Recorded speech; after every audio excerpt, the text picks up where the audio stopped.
នៅប្រាសាទអង្គរលំហំខេត្តណាអីក៏ស្រស់ម្លែងណោ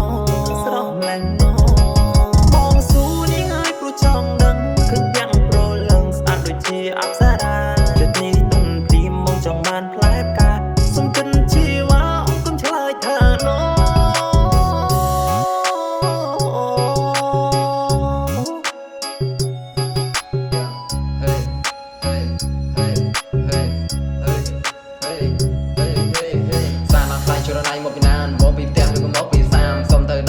ជីវ៉ាមកសាច់បែបនឹងសំបំលេះណាមសួរយូរហើយតែមិនឃើញវាចារមួយមានប្តីឬក៏មានសង្សារប្រាំបងផងបានទេជីវ៉ាតែមិននៅចាំស្ដាប់ចាំឡើងតែសាបងប្រុសស្មមិនប្រុសសាបាននិយាយពីសម្រាប់កុំសូវសំហាបើអូនប្រុសស្នេហ៍ឲ្យអូនជឿសាជឿបងចង់ណាស្រកជីវ៉ាអូនប្រុសស្នេហ៍ចូលដល់មកប៉ាកាន់ដៃអូនយើងចូលរោងការកម្មជួនអូនគឺជាការស្នេហ៍លឺទៅតាមមេស្រីចប់ចូលឆ្នាំចាំបងចូលស្ដីអាយុ18សំបងជា20ស្នេហ៍អូនហើយមានបងធ្វើប្តីសន្យាថាមិនឲ្យអូនធ្វើអ្វីអាយុ18សំបងជា20ស្នេហ៍អូនហើយមិនឲ្យអូនធ្វើអ្វី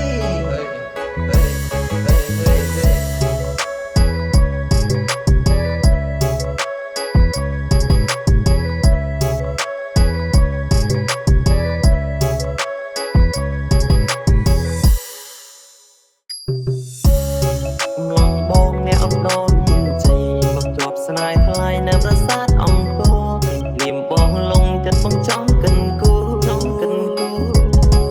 បើសិនពេលនេះអូនហាស្ដីពុតចូលឆ្នាំថ្មីអត់ពុកម៉ែចូលសួរបើសិនបានមកអូនទីនេះសំខាន់ណាស់ដល់សួរចាំងគូនេះនិយាយថាល្អ